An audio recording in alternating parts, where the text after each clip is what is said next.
మీ శరీరం అలసిపోతుందా? నిద్ర కరువవుతుందా? కండరాలు మూలుగుతున్నాయా? రిపోర్ట్లన్నీ సరిగ్గా ఉన్నాయని చెప్తున్నా ఈ ఇబ్బందులు మాత్రం వెంటాడుతూనే ఉన్నాయా? చిరుధాన్యాలు ఒకప్పుడు పేదల ఆహారంగా, పశువుల మేతగా భావించబడి ఇప్పుడు సూపర్ ఫుడ్ గా ప్రపంచమంతా గుర్తించబడుతున్నాయి. ఈ మార్పు వెనకున్న రహస్యం ఏమిటి? రాగి జావా కేవలం పల్లెటూరి వంటకం కాదు, అద్భుతమైన ఔషధం అని మీకు తెలుసా? ఎసిడిటీతో బాధపడే వాళ్ళకి ఇది దివ్య ఔషధం ఎలా అవుతుంది? ఆధునిక జీవనంలో పిసిఓడి అలాగే నిస్సంతాన సమస్యలు అంటే ఇన్ఫర్టిలిటీ ప్రాబ్లమ్స్ అనేవి పెరిగిపోతున్నాయా?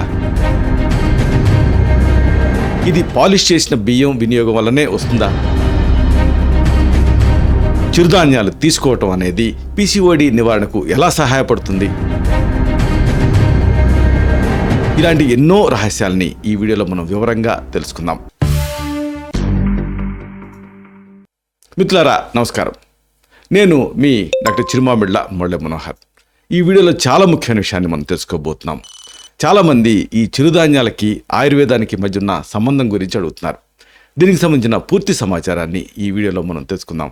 ఒక రకంగా చెప్పాల్సి వస్తే ఇది ఆయుర్వేదం చెప్పేటటువంటి పరమ సత్యం. అంటే ఆరోగ్యమే అనేది మహాభాగ్యం. అన్ని భాగ్యాల్లోకి ఈ ఆరోగ్య భాగ్యం ముఖ్యం. అయితే ఆధునిక జీవన శైలి అనేది ఈ ఆరోగ్యాన్ని హరించేస్తుంది. దీనికి మళ్ళీ మనం ఆ రూట్స్లోకి వెళ్ళిపోవాలి. అంటే ఆయుర్వేద మార్గాన్ని అనుసరిస్తే మళ్ళీ మన ఆరోగ్యం మనకి దక్కుతుంది. ఇది మనం తెలుసుకోబోతున్నాం. మనిషి శరీరం అనేది నిజానికి ఒక అద్భుతం. అంటే వండర్స్లోకెల్లా వండర్ అని చెప్పొచ్చు మనం. ప్రకృతి సృష్టించిన అపురూప కళాఖండం ఈ మనిషి శరీరం. కానీ నేటి పరుగుల జీవితంలో తెరల వెనక దాగుండేటటువంటి మన ఉనికిలో ఈ శరీరం అలసిపోతూ ఉంది, నిద్ర కరువుతుంది, కండాలేమో అలసిపోయి మూలుగుతున్నాయి, కారణం ఏమో కనిపించదు. రిపోర్ట్స్ అన్నీ సరిగ్గా ఉన్నాయి అని చెబుతూ ఉంటాయి. అయినా ఈ ఇబ్బంది అలుపు మాత్రం కొనసాగుతూనే ఉంటుంది. ఆధునిక జీవన శైలి, ఆహారపు అలవాట్ల మార్పుల వల్ల ఎన్నో అనారోగ్య సమస్యలు పెరుగుతున్న తరుణంలో మన పూర్వీకులు ఆచరించినటువంటి ఆరోగ్యకరమైన పద్ధతులు, ఆహార నియమాలు ఇప్పుడు తిరిగి వెలుగులోకి వస్తున్నాయి. ఈ కోవలోనే చిరుధాన్యాలు అంటే మిల్లెట్స్, లేదా వీటిని కొంతమంది సిరిధాన్యాలని సరదాగా అంటున్నారు. అంటే సిరులు అంటే ఆరోగ్య సిరిని పెంచేటటువంటి ధాన్యం అని. దీనిపైన ప్రాముఖ్యత, అవగాహన పెరుగుతూ ఉంది. ఒకప్పుడు పేదల ఆహారంగానో పశువుల మేతగానో భావించబడినటువంటి ఈ ధాన్యాలు ఇప్పుడు సూపర్ ఫుడ్గా ప్రపంచం అంతా కూడా గుర్తించబడుతున్నాయి. ఇక్కడ అతి ముఖ్యమైన ఒక విషయం చెప్పాలి. ఇదే ఈ సిరిధాన్యాల తాలూకు ప్రాధాన్యత, అలాగే కీలకమైనటువంటి అంశాలు ఇవి మీరు తెలుసుకోవాలి. ఇక్కడ కొన్ని ఈ విషయాలు మీకు ప్రతి వాళ్ళకి అవగాహన ఉండాలి. శ్రీ అన్న చొరవ అనేది వరి గోధుమలకు ఆరోగ్యకరమైన స్థిరమైనటువంటి ప్రత్యామ్నాయంగా చిరుధాన్యాల్ని ప్రోత్సహించే ఒక పెద్ద ప్రయత్నం. శ్రీ అన్న అనే పేరుతోటి ఈ ప్రయత్నం జరుగుతూ ఉంది. దీని ప్రాముఖ్యతని మరింత నొక్కి చెబుతూ ఐక్యరాజ్య సమితి జనరల్ అసెంబ్లీ 2023ని అంతర్జాతీయ చిరుధాన్యాల సంవత్సరం కింద ప్రకటించింది. ఇది ఒక అమేజింగ్ విషయం. ఈ ప్రయత్నంలో భారత ప్రభుత్వం చిరుధాన్యాల రైతులు, అలాగే ప్రాసెస్ చేసేవాళ్ళు, ఇంకా వినియోగదారులకి ఆ సాయం అందించడానికి ఎన్నెన్నో పథకాలని, కార్యక్రమాలని అమలు చేస్తుంది. ఇది మీకు తెలుసో లేదో. చిరుధాన్యాలు ఎక్కువగా పీచు పదార్థం, ప్రోటీన్స్, అలాగే ఎన్నో పోషకాలు కలిగి ఉంటాయి. దీర్ఘకాలపు వ్యాధుల నివారణకి ఇవి విలువైనటువంటి ఆహార వనరుల కింద నిలుస్తున్నాయి. కిచిడి, రోటీ, ఉప్మా, ఇడ్లీ ఇలాగే ఎన్నో భారతీయ వంటకాలు, వీటికి చిరుధాన్యాల్ని సులభంగా వాడచ్చు. ఇది ఒక ముఖ్యమైన విషయం. భారతదేశంలో సజ్జలు, జొన్నలు, రాగులు, కొర్రలు, ఓదలు, అరికలు లాంటి రకరకాల చిరుధాన్యాల్ని పండిస్తున్నాం. భారత ప్రభుత్వం చేపట్టినటువంటి ఈ చిరుధాన్యాల ప్రోత్సాహక ప్రయత్నంలో శ్రీ అన్న అభియాన్ అనేటటువంటి ఒక ప్రత్యేక కార్యక్రమం ఈ సాంప్రదాయ వ్యవసాయ పద్ధతుల్ని పునరుద్ధరించడం, అలాగే రైతుల జీవనోపాధిని మెరుగుపరచడం లక్ష్యం కింద పనిచేస్తూ ఉంది. భారత ప్రభుత్వం అలాగే Indian institute of millet research, దీన్ని IIMR లాంటి కీలక సంస్థలతో కలిసి భారతదేశాన్ని చిరుధాన్యాలకి ప్రపంచ కేంద్రం కింద స్థాపించడానికి కృషి చేస్తూ ఉంది. ఉత్తమ పద్ధతులు అలాగే పరిశోధనల్ని ప్రపంచంతో పంచుకోవటంలో ఈ IIMR అనేది ప్రధాన పాత్ర పోషిస్తుంది. ఈ సందర్భంగా అతి ముఖ్యమైనటువంటి మనం పాయింట్ ఒకటి చెప్పుకోవాలి. ఇదే ఆయుర్వేదం ఈ చిరుధాన్యాలని ఎలా చూస్తుంది, ఆయుర్వేద దృక్పథం ఏమిటి, ఇది తెలుసుకోవాలి. చూడండి, ఆయుర్వేద శాస్త్ర ప్రకారంగా ప్రతి ఆహార పదార్థానికి శరీర దోషాలపైన అంటే వాతపిత్త కఫాలపైన ఒక ప్రభావం అనేది ఉంటుంది. చిరుధాన్యాలు సాధారణంగా రోక్షంగా అంటే పొడిగా, కషాయ రసంతో అంటే వగరు రుచితో కూడుంటాయి. ఇవి కఫదోషాన్ని తగ్గించడంలో, మేధోధాతు అంటే కొవ్వు కణజాలం పెరిగిపోకుండా నివారించడానికి చాలా సమర్థంగా పనిచేస్తాయి. అందుకే బరువు అనేది ఒక పెద్ద సమస్య కింద అయిపోయింది కదా. బరువు తగ్గాలనుకునే వాళ్ళకి, స్థూలకాయంతో అంటే ఒబేసిటీతో బాధపడే వాళ్ళకి చిరుధాన్యాలు అనేది ఒక బెస్ట్ ఆప్షన్. ఇక్కడ చాలామందికి ఒక డౌట్ వస్తూ ఉంటుంది, ఈ రకరకాలు వింటున్నాం ఏమిటి అని. అంటే చిరుధాన్యాలలో కొన్ని ముఖ్యమైనటువంటి ఉన్నాయి, వీటి మీద మీకు కనీస అవగాహన ఉండాలి.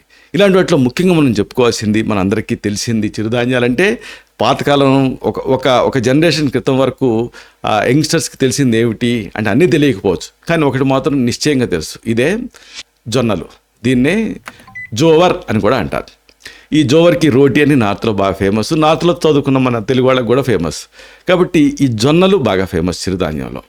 ఆయుర్వేదం ప్రకారంగా జొన్నలు వాత కఫ దోషాన్ని సమతుల్యం చేస్తాయి, పిత్త దోషాన్ని పెంచుతాయి. అంటే ఇవి జీర్ణశక్తిని, అగ్నిని బలోపేతం చేస్తాయి. శరీరంలో ఉండేటటువంటి విష పదార్థాన్ని అంటే ఆమం తొలగించడానికి ఈ జొన్నలు సహాయపడతాయి. దీని ప్రత్యేకత ఏమిటంటే హై ఫైబర్ ఉంటుంది, అధిక పీచు పదార్థం కలిగి ఉండటం వల్ల మలబద్ధకం అంటే కాన్స్టిపేషన్ నుంచి మీకు రిలీఫ్ వస్తుంది. ఈ సమస్యని ఈ జొన్నలు తగ్గిస్తాయి. ఇది ఒక అమేజింగ్ విషయం. అలాగే ఇంకొక అద్భుతమైనటువంటి చిరుధాన్యం ఉంది, పల్లెటూరు నేపథ్యం ఉండే వాళ్ళకి చాలామందికి తెలిసింది, ఇదే సజ్జలు. దీన్ని అంటే ముత్యాల్లాగా ఉంటాయి కాబట్టి పెర్ల్ మిల్లెట్ అని కూడా అంటారు. ఈ సజ్జల ప్రత్యేకత ఏమిటో తెలుసా? వేసవిలో శరీరానికి చల్లదనాన్ని అందిస్తాయి. ఇవి పోషకాలు ఎక్కువగా ఉంటాయి వీటిలో. ముఖ్యంగా దీంట్లో ఇనుము ఉంటుంది, అలాగే జింక్ ఉంటుంది. ప్రోటీన్లతో ఈ సజ్జలు నిండుంటాయి. వాత దోషాన్ని సమతుల్యం చేయడానికి సజ్జలు సహాయపడతాయి.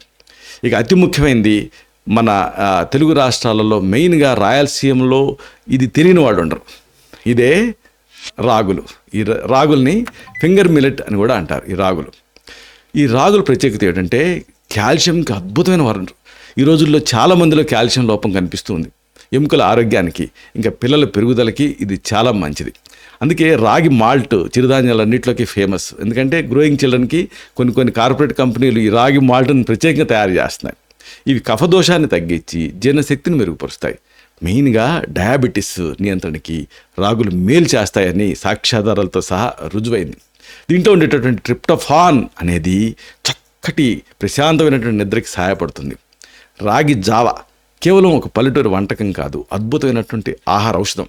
ముఖ్యంగా ఎసిడిటీ సమస్యతో బాధపడే వాళ్ళకి ఇది దివ్యమైన ఔషధం. రాగి ప్రత్యేకత ఏంటో తెలుసా?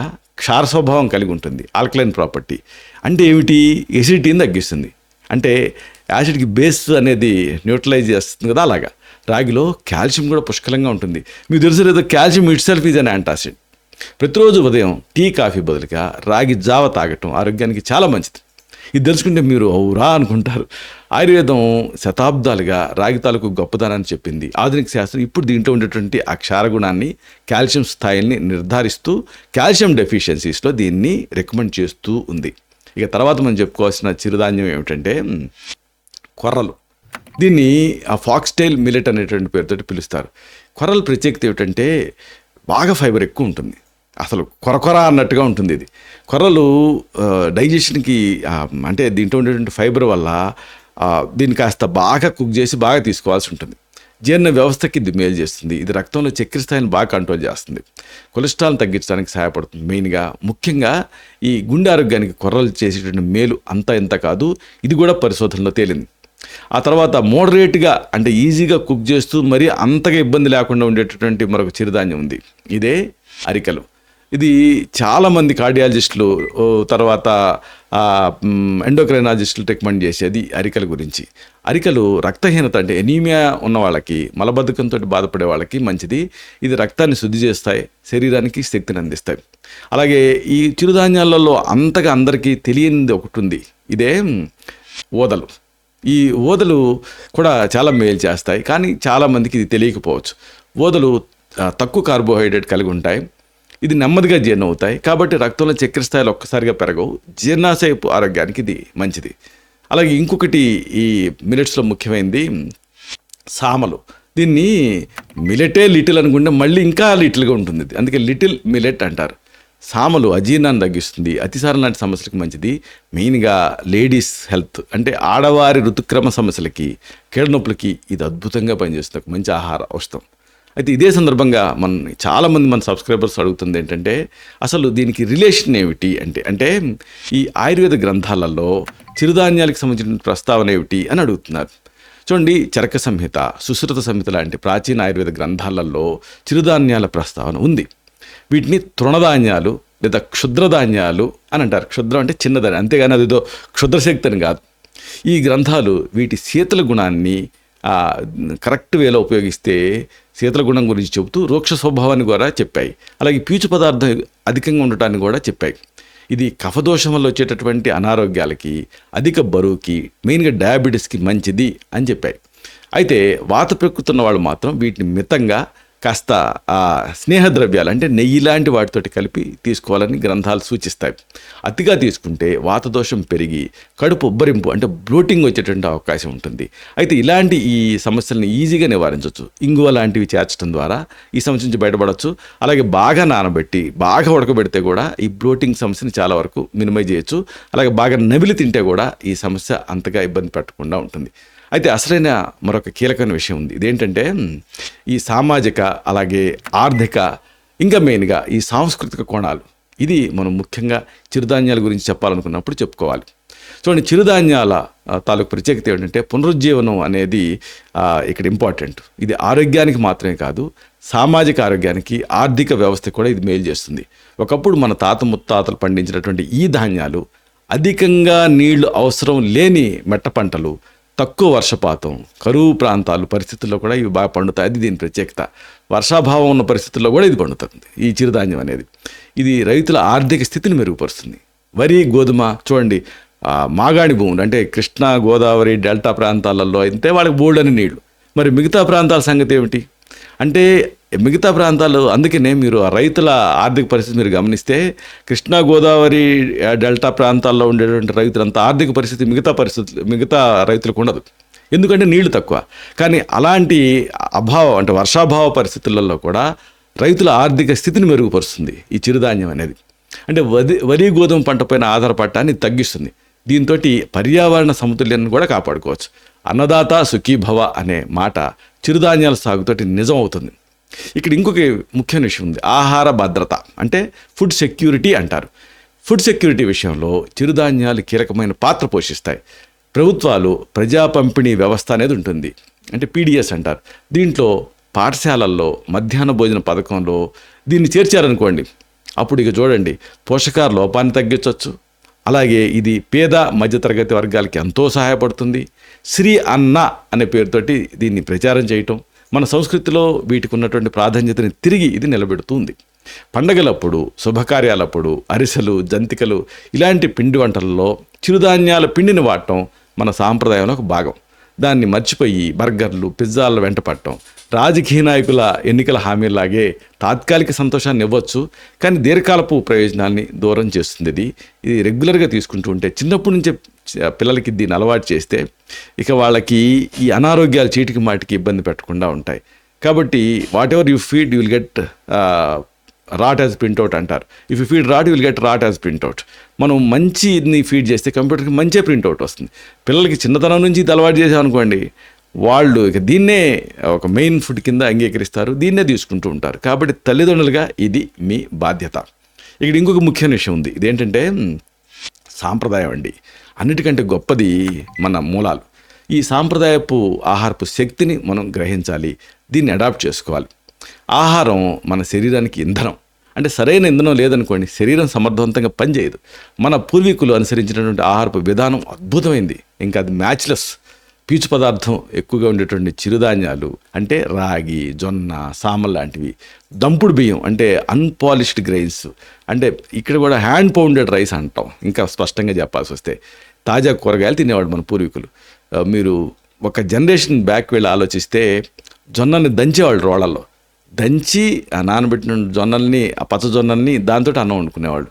ఇక చూడండి ఎంత దాంట్లో B12 ఇలాంటివన్నీ అందుతాయో మీరు ఆలోచించండి. అలాగే రోజుకి 2 సార్లు మాత్రమే ప్రధాన భోజనం చేసేవాళ్ళు. ఉదయం అల్పాహారం, మళ్ళీ సాయంత్రం, ఇలా అంటే మల్టిపుల్ టైమ్స్ అని కాకుండా పొద్దున్నే తినేవాళ్ళు, మళ్ళీ సాయంత్రం అంటే ద్వికాల భోజనం ఉండేది. సాయంత్రం 6 గంటలకల్లా రాత్రి భోజనాన్ని ముగించేవాడు. ఇది జీర్ణ వ్యవస్థకి విశ్రాంతిని ఇస్తుంది. అదే పనిగా ఎప్పుడు చేస్తుంటే ఇన్సులిన్ స్టిమ్యులేట్ అవుతూ ఉంటుంది. అయినప్పుడు అది ఏం చేస్తుంది, ఆటోమేటిక్గా ఒబేసిటీ ఇవన్నీ వచ్చేస్తాయి. అంటే ఆకలి పెరిగిపోతూ ఉంటుంది, ఒబేసిటీ వస్తుంది. కాబట్టి మధ్య మధ్యలో ఈ స్నాకింగ్స్, ఫాస్ట్ ఫుడ్స్ ఇలాంటివి తినే అలవాటు వాళ్ళకు ఉండేది కాదు. ఈ ప్రాసెస్డ్ ఫుడ్స్, చక్కెర పానీయాలు, పాలిష్ చేసినటువంటి ధాన్యాలు, ఇవన్నీ అనేక రోగాలకి మూలం. ఇది అందరికీ తెలుస్తుందే. ఎందుకంటే ఈ 20-30 ఏళ్లలోనే భారీ మార్పులు వచ్చేస్తాయి ఆరోగ్యం విషయంలో. ఇది శరీరంలో ఇన్ఫ్లమేషన్ని పెంచుతూ ఉంది. అంటే ఆటోఇమ్యూన్ కండిషన్స్ పెరిగిపోతూ ఉన్నాయి. స్థూలకాయం, డయాబెటీస్, గుండె జబ్బులు ఇలాంటివన్నీ పెరిగిపోతూ ఉన్నాయి. రాగి ముద్ద, జొన్న రొట్టె, అంబలి ఇలాంటి సాంప్రదాయపు ఆహారాలపైన మనలో చాలామందికి చిన్న చూపు ఉంది. ఇది చాలా ఘోరమైన విషయం. ఈ ఆహారాలు నిలకడైనటువంటి శక్తిని ఇస్తాయి, శరీరానికి అవసరమైనటువంటి పోషకాలను అందిస్తాయి. మార్కెట్లో దొరికేటటువంటి రకరకాల ప్రకటనలు చేసేటటువంటి ఆ ప్యాకెట్ ఫుడ్ కంటే ఇవి ఎంతో ఎంతో మేలు. కాకపోతే దిగితేనే కదా లోతు తెలుస్తుంది. అమ్మో ఇది బాగాలేదేమో, చూడటానికి అసహ్యంగా ఉందేమో అనుకోకూడదు. మనం ఇష్టపడి తినటం మొదలు పెడితే అది కష్టమైన ఇష్టంగా మారుతుంది కొంతకాలానికి. కాబట్టి ఇష్టపడి తినటం అనేది చాలా ముఖ్యం. ఇక్కడ అనేక మోడర్న్ డే ప్రాబ్లమ్స్కి ఇవి మంచి సమాధానాల కింద ఉంటాయి. మెయిన్గా ఈ మధ్య చూస్తున్నాం ఏంటంటే ఇది పీసీఓడి. అంటే దీనివల్ల ఇన్ఫర్టిలిటీ అనేది పెరిగిపోతూ ఉంది. నా దగ్గరకు వచ్చే పేషెంట్స్లో కనీసం 15% ఈ పీసీఓడి కంప్లైంట్ చేసేవాళ్ళు అమ్మాయిలు ఉన్నారంటే ఈ సమస్య ఎంత స్థాయిలో ఉందో మనం అర్థం చేసుకోవచ్చు. ఈ రోజుల్లో అమ్మాయిల్లో ఈ పీసీఓడి అంటే పాలిసిస్టిక్ ఓవరీ సిండ్రోమ్ అని, పాలిసిస్టిక్ ఓవరీ డిసీజ్ అని కూడా అంటారు. అలాగే దీన్ని అనుసరించి ఇన్ఫర్టిలిటీ ప్రాబ్లమ్స్ పెరిగిపోతున్నాయి. దీనికి ప్రధాన కారణం ఏమిటి అంటే ఈ పాలిష్ చేసినటువంటి బియ్యం. ఇది హైలీ పాలిష్డ్, అంటే 2 సార్లు 3 సార్లు చేస్తున్నారు.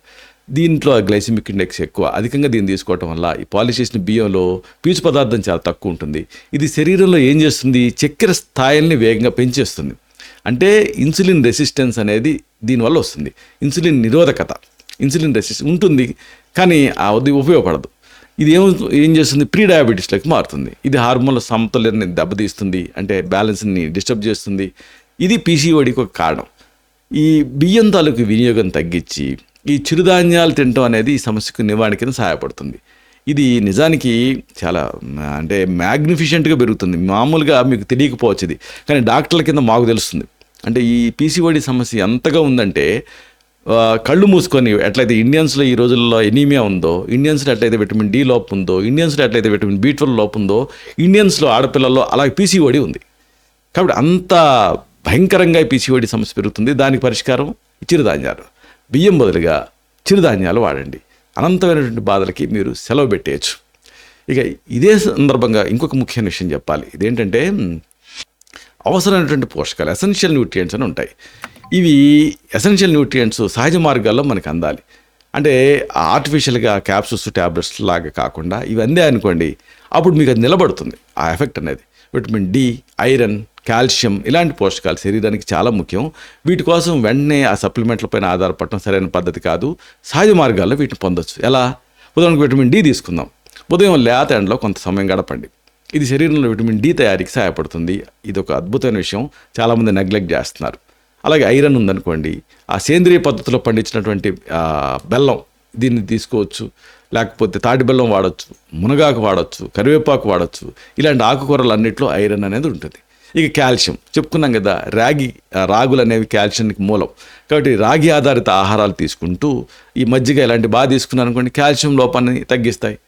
ఇంకా కొన్ని ఖనిజాలు ఉంటాయి. అంటే బెల్లం కలిసినటువంటి పానకం. ఉదాహరణకు మీరు ఏదైనా డ్రింక్ తాగాలి అనుకున్నారనుకోండి, సపోజ్ ఏదన్నా మీకు కూల్ డ్రింక్ తాగాలని సరదా పుట్టింది, బెల్లం పానకం చేసుకోండి. కాస్త మిరియాలు వేసి, అవసరం ఉంటే దాంట్లో కొంచెం ఆ కార్బోనేటెడ్గా దాన్ని తయారు చేసుకోండి. అంటే సోడా మేకర్స్ ఉన్నాయి కదా, దాంట్లో సోడా కలపండి, ఎవరొద్దన్నారు. ఇలాగా ఈ బెల్లంతో మీరు ఒక పానీయాలు తయారు చేసుకొని మీకు సరదా తీరుతుంది, మోడర్న్గా అనిపిస్తుంది. అదే సమయంలో ఖనిజాలు, నీళ్లు ఇవన్నీ మీకు అందుతాయి.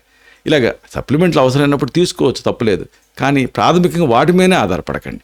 అంటే for every ill there is a pill అనుకోకుండా సహజమైనటువంటి జీవన శైలికి ఎప్పుడు ప్రాముఖ్యత ఇవ్వండి. ఇదే సందర్భంగా మొక్కై వంగంది మానై హొంగున అంటారు కదా. పిల్లల మీద మీరు ఎక్కువ ఫోకస్ పెట్టాలి. అంటే ఈ పిల్లలకి ఆరోగ్యకరమైన ఆహారాన్ని మీరు అందించాలి. ఇది మీ బాధ్యత. ప్రధానంగా ఇది మీరు గుర్తుపెట్టుకోవాలి. అంటే నేటి కాలంలో పిల్లలు ఆ ప్యాకెట్ ఫుడ్స్, జంక్ ఫుడ్స్కి బాగా అలవాటు పడుతున్నారు. స్విగ్గీ, జొమాటోలు వచ్చిన తర్వాత ఇంకా ఎక్కువైపోయింది. అంటే ఫుడ్ని ఒక అవసరం కోసం కాకుండా ఆనందం కోసం వాడుతున్నారు. దీనికి ప్రధాన కారణం ఏంటంటే ఆ ప్రకటనలు. అంటే మొబైల్లో అలా స్వైప్ చేస్తే చాలు మీకు అక్కడ ప్రకటనలు వస్తూ ఉన్నాయి. ఆ నోరూరించేటట్టుగా ఆ కలర్డ్ ఇమేజెస్ ఆకర్షిస్తున్నాయి. ఇంకేముంది పెట్టేస్తున్నారు. తల్లిదండ్రులు సృజనాత్మకంగా ఆలోచించాలి. అసలు పిల్లలు ఇక్కడ ఏమి ఇష్టపడుతున్నారు అంటే దాని ప్రజెంటేషన్. ఈ సాంప్రదాయపు ఆరోగ్యకరమైన ఆహారాలని పిల్లలకి నచ్చే విధంగా తయారు చేయండి. వాళ్ళు ఎందుకు ఇష్టపడరు అంటే వాళ్ళకి ఆసక్తికరమైన పేర్లు పెట్టండి. ఆ ఫుడ్కి అందంగా అలంకరించి సర్వ్ చేయండి. అప్పుడు పిల్లలు ఆరోగ్యకరమైన ఆహారాన్ని తినడానికి ఇష్టపడతారు. అంటే బయట దొరికేటటువంటి అనారోగ్యకరమైన ఆహారాల ప్రభావం తగ్గుతుంది. ఎందుకంటే ఇప్పుడు మీరు అమెరికాలో ఉండే ఎన్ఆర్ఐస్కి ఇది అనుభవమే. క్రిస్పీ రైస్ అని అంటే రైస్నే క్రిస్పీగా తయారు చేసి వాళ్ళు ప్యాకెట్ చేసి మార్కెట్ చేస్తున్నారు. అంటే మీ సృజనాత్మకతే మీకు ఆకాశమే హద్దు అన్నట్టు అనమాట. మీరు ఎలాగైనా దీంతో క్రియేట్ చేయొచ్చు. ఇక్కడ అతి ముఖ్యమైన ఒక విషయం ఉంది. ఇదేంటంటే మీ సెల్ఫ్ డిసిప్లిన్, అంటే స్వీయ క్రమశిక్షణ, ఆత్మవిశ్వాసం దేనికైనా ఏ సక్సెస్కైనా చాలా ముఖ్యం. అంటే కన్సిస్టెన్సీ ఉండాలి.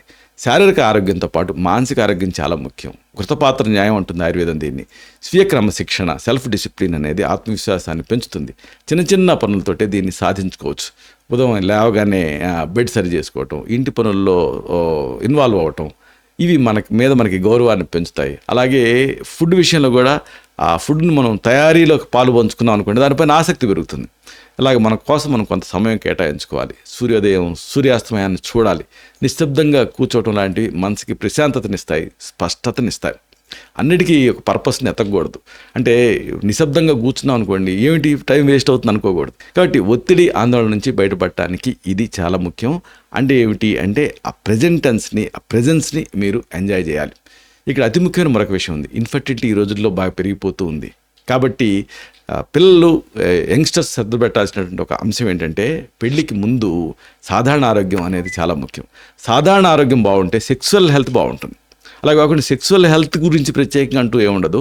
ఇక్కడ ఏంటంటే ఆయుర్వేదం ఏం చెప్తుంది, మనకి సప్త ధాతువులు ఉంటాయి. రసరక్త మాంసం మేధో అస్థి మధ్య శుక్రాలని సప్త ధాతువులు. రసం బాగుంటే రక్తం బాగుంటుంది, రక్తం బాగుంటే అస్థిలాగా సప్త ధాతువులు ఒకదాన్ని ఒకటి పోషిస్తూ ఉంటాయి. రసరక్త మాంసం మేధో అస్థి మధ్య శుక్రం అనేది ఏంటి అంటే ఫైనల్గా మన ఎండ్ రిజల్ట్. ఆ శుక్రమే కదా సంతానానికి ముఖ్యం. కాబట్టి అది ఎక్కడి నుంచి వస్తుంది? ఆహార రసం ద్వారా వస్తుంది. అంటే ఆహారం ముఖ్యం. అంతేగాని ఏదో ట్యాబ్లెట్స్ మీద ఆధారపడటమో లేకపోతే సెక్సువల్ స్టిమ్యులెంట్సో కాదు. అంటే ఈ కీలకమైన విషయాన్ని గ్రహించాలి. ఈ మాటని ముఖ్యంగా మీకు చెప్పి తీరాలి. భవిష్యత్ తరాల ఆరోగ్యం మన చేతుల్లోనే ఉంది. పెళ్ళికి ముందు ఆడ మగ ఇద్దరు కూడా ఆరోగ్యంగా ఉండడం చాలా అవసరం. ముఖ్యంగా హిమోగ్లోబిన్ అనేది బాగుండాలి. అలాగే పైపై ఆర్భాటాల కోసం కాకుండా హెల్దీ ఫుడ్ మీద ఫోకస్ పెట్టాలి. తల్లిదండ్రులతోటి కలిసి వీకెండ్స్ని వీటిని ఎంజాయ్ చేయాలి. ఎవరికి వాళ్ళే ఏమన్నా తీరే అన్నట్టుగా ఎవరు దాన్ని వాళ్ళు ఉండకూడదు. అందరూ కలిసి భోజనం చేయటం, ఇలాంటి కొన్ని మంచి సాంప్రదాయాలని అడాప్ట్ చేసుకోవాలి. అంటే ఇక్కడ ఇన్యాక్టివిటీ అనేది పెద్ద సమస్య కింద మారుతుంది. అంటే నిస్తేజమైనటువంటి ఈ జీవన శైలి, ఇన్యాక్టివ్ లైఫ్ స్టైల్, ఇది అనేక వ్యాధులకి సమస్య కింద ఉంటూ ఉంది. నేటి కాలంలో ఎంతోమంది ఎదుర్కొంటున్న ప్రధాన సమస్య ఏంటంటే అన్ఎక్స్ప్లెయిన్డ్ ఫెటీగ్. అంటే దానికి ఏ కారణం తెలియదు, కానీ ఫెటీగ్ బాధిస్తూ ఉంటుంది. అలాగే మయాల్జియాస్ అంటే కండరాల నొప్పులు ఇలాంటి ఇబ్బంది పెడుతూ ఉంటాయి. ఇలాంటి ఒంటి నొప్పులు, బాడీ ఏక్స్, నిద్రలేమి, స్లీప్లెస్నెస్. నిద్రలేమి అయితే ఎంత తీవ్రస్థాయిలో ఉందంటే మీరు చెప్తే నమ్మరు. అంటే నిద్రలేమికి సంబంధించినటువంటి ఏదైనా వీడియో పెట్టాను అనుకోండి, మిగతా అన్ని వీడియోల కంటే కూడా ఆ వీడియోని ఎక్కువ చూస్తున్నారు. అంటే అంతమంది స్లీప్లెస్నెస్ తోటి సఫర్ అవుతున్నారని అర్థం. మామూలుగా కాదు, మామూలుగా ఈ వీడియోస్కి చూపిస్తూ ఉంటుంది ఎవరు ఏ టైంలో ఎక్కువ చూస్తున్నారని. అర్ధరాత్రి 2, 3 వీడియోలు చూసేవాళ్ళు ఉన్నారు, అది ఇండియా నుంచి. అంటే అంతమంది ఈ నిద్రలేమి సమస్యతో బాధపడుతున్నారని అర్థం. కాబట్టి ఇలాంటి వాటి మీద ఫోకస్ పెట్టాలి. అందుకే ఆయుర్వేదం చెప్తుంది 3 స్తంభాల గురించి చెప్తుంది. నిద్ర, అలాగే ఆహారం, 3 శృంగారం. ఈ 3 మనిషిని నిలబెడతాయి, అది బ్యాలెన్స్డ్గా ఉన్నప్పుడు. కాబట్టి వైద్య పరీక్షలన్నీ సామాన్యంగానే ఉంటాయి, అయినప్పటికీ సమస్యలు ఇబ్బంది పెడుతూనే ఉంటాయి. దీనికి ప్రధాన కారణం ఏంటంటే లైఫ్ స్టైల్ అనేది మందగించడం, ఇన్యాక్టివ్ అయిపోవటం, శారీరక శ్రమ పూర్తిగా తగ్గిపోవటం, శరీరానికి తగినంత పని లేకపోతే మనసులో అనవసరమైనటువంటి ఆలోచనలు పెరిగిపోతూ ఉంటాయి. ఒక పేషెంట్ వచ్చాడు, అంతా బాగుంది, అంటే హెల్దీగా మామూలుగా రికార్డులన్నీ నార్మల్గానే ఉన్నాయి, తర్వాత మంచి వెల్ టు డీ ఫ్యామిలీ, కానీ వాడికి సూసైడల్ టెండెన్సీస్ ఉన్నాయి. ఎందుకురా అంటే తెలియదు. ఎంప్టీనెస్, అంటే ఇంకా సాధించడానికి ఏముంది, లేకపోతే ఏం ఆశ ఉంటుంది, ఏముండదు. ఏముండనప్పుడు మనిషికి ఇలాంటి టెంపర్ ఆలోచనలు పుడుతూ ఉంటాయి. అంటే ఈ లైఫ్ ఎందుకు, హాయిగా చచ్చిపోతే బాగుంటుంది కదా, ఇలాంటి ఆలోచనలు మొదలవుతాయి. కాబట్టి ఎప్పుడు మొదలవుతాయి అంటే మనకి ఒక పర్పస్ లేనప్పుడు, అంటే అనవసరమైన ఆలోచనలు పెరిగిపోతూ ఉంటాయి ఎప్పుడు పని లేనప్పుడు. కాబట్టి పని చేయటం చాలా ముఖ్యం, ఒక పర్పస్ ఉండటం ముఖ్యం, లైఫ్కి ఒక మోటో అనేది ఉండాలి, దాని గురించి మనం ఆరాటపడుతూ ఉండాలి. Let it be an art, ఒక ఆర్ట్ కానివ్వండి, ఒక స్పోర్ట్స్ కానివ్వండి, లేకపోతే ఒక ప్రొఫెషన్ కానివ్వండి, లేదా లెర్నింగ్ ఏ న్యూ, ఉదాహరణకి ఇప్పుడు ఆర్టిఫిషియల్ ఇంటెలిజెన్స్ అన్నారు, నేర్చుకోండి. ఇలా ఎన్నో ఉన్నాయి. వాటి మీద దృష్టి పెట్టి మైండ్ని బిజీగా ఉంచారనుకోండి, ఇలాంటి మెటాఫిజికల్ ఎంటీనెస్ అంటారు, అంటే ఎంటీ ఆలోచనలు రావు. ఎంటీ ఆలోచనలు వచ్చిన కాడ నుంచి సూసైడల్ టెండెన్సీస్ పెరుగుతూ ఉంటాయి. అప్పుడు చిన్న సమస్యలు పెద్ద సమస్యల కింద కనిపిస్తూ ఉంటాయి. ఇది ఆందోళన పెంచుతుంది. కాబట్టి శారీరక మానసిక ఆరోగ్యం అనేది దెబ్బతింటుంది. శరీరం అండి ఒక యంత్రం లాంటిది, నిరంతరం దాని కదిలిక ఉండాలి. లేకపోతే ఏమవుతుంది, యంత్రం తుప్పుపడుతుంది. మనిషి శరీరం కూడా అంతే. వాకింగ్, రన్నింగ్ ఇలాంటి వ్యాయామాలు చేస్తూ ఉండాలి. ఇంటి పనులు చేసుకోవాలి. ఇలా పనులు చేస్తూ తీరిక లేకుండా ఉండాలి. అంటే మనసు వేరే వాటిపైకి వెళ్ళదు. అప్పుడు బొంగరం తిరుగుతున్నంతకాలం నిలబడుతుంది. బొంగరం తిరగడం ఆగిపోయింది అనుకుని పడిపోతుంది. అందుకే మీరు గమనించారో లేదో, కొన్ని వ్యాపారస్తుల లైఫ్ స్టైల్ మీరు గమనించండి. ముఖ్యంగా కొంతమంది ఉంటారు, వాళ్ళు 80 ఏళ్ల వయసులో కూడా గల్లా పెట్టి ముందు కూర్చుంటారు. ఏమిటి వీళ్ళకి డబ్బాశ అనుకుంటాం, కాదు, వాళ్ళు పని చేస్తుంటారు కాబట్టి 80 ఏళ్ల వరకు ఉన్నారు, ఆరోగ్యంగా ఉన్నారు. అంటే కళ్ళు బాగుంటాయి, మెదడు బాగుంటుంది, అల్జీమర్స్, డెమెన్షియా లాంటివి రావు, ఎందుకంటే పనిలో ఇన్వాల్వ్ అయ్యారు. కాబట్టి చిన్న చిన్న ఈ అసౌకర్యాలు అయ్యో మనిషి అంత తర్వాత ఉంటూ ఉంటాయి. వాటి మీద దృష్టి పెట్టి అదే రందిగా ఉండకూడదు, ముందుకు వెళ్ళిపోతూ ఉండాలి. ఇది దీనికి శక్తివంతమైన పరిష్కారం. కాబట్టి ముక్తాయింపుగా ఒక ముఖ్యమైన మాటని మీకు చెప్పి తీరాలి. చిరుధాన్యాలు కేవలం ఒక ఆహార పదార్థం కాదు, ఇవి మన ఆరోగ్యం, మన సంస్కృతి, మన ఆర్థిక వ్యవస్థకి సంబంధించినటువంటి వారసత్వం అని చెప్పొచ్చు. వీటిని మన దినచర్యలో భాగం చేసుకోవటం, అలాగే పోషక విలువల్ని పొందటం, అగ్నిని బలోపేతం చేసుకోవటం, దోషాలని సమతుల్యం చేసుకోవటం ద్వారా ఆరోగ్యకరమైన దీర్ఘకాల జీవితాన్ని మనం గడపచ్చు. ఇదేదో ఒక కొత్త ఫ్యాషన్లాగా కాకుండా మన మూలాల్ని తిరిగి చేరుకోవటం లాంటిది. కాబట్టి ఈ చిరుధాన్యాల్ని మళ్ళీ మన ఆహారపు అలవాట్లో భాగం చేసుకుందాం. ఆరోగ్యమే మహాభాగ్యం అని మనం నిరూపిద్దాం. ఆరోగ్యం అనేది కేవలం రోగాలు లేకపోవడం మాత్రమే కాదు, శారీరకంగా, మానసికంగా, సామాజికంగా బాగుంటాం. అంటే స్వస్థస్య స్వాస్థ్య రక్షణ ఉంటుంది ఆయుర్వేదం. దీన్ని ఆరోగ్యాన్ని ఎలా డిఫైన్ చేస్తామంటే, ఇది శారీరకంగా, మానసికంగా, సామాజికంగా కూడా హెల్తీగా ఉండాలి. అంటే రిపోర్ట్స్ నార్మల్గా ఉన్నంత మాత్రాన హెల్తీగా ఉన్నట్టు కాదు. కాబట్టి మన ఆహారం, మన జీవనశైలి, మన ఆలోచనలు మన ఆరోగ్యాన్ని ప్రభావితం చేస్తాయి. సాంప్రదాయపు జ్ఞానాన్ని, ఆధునిక శాస్త్రం అందించిన వెలుగుని ఉపయోగించుకుంటూ ఆరోగ్యవంతమైనటువంటి జీవితం గడపడం అనేది సాధ్యమే. శరీరం మనదే, ఆరోగ్యం కూడా మనదే, ఆనందం కూడా మనదే. పరుగుల జీవితంలో కాస్త ఆగండి, మనల్ని మనం ప్రేమించుకుందాం. మన ఆరోగ్యం మన చేతుల్లోనే ఉందన్న సంగతి గ్రహిద్దాం. ఆయుష్మాన్ భవ, శతం జీవ శరదో వర్ధమానః, శతం హేమంతాన్ శతం వసంతాన్. 100 శరత్తులు, 100 హేమంతాలు, 100 వసంతాలు వర్ధిల్లుతూ జీవించండి. Stay healthy, stay happy, be positive, keep smiling. Love you all. శుభం.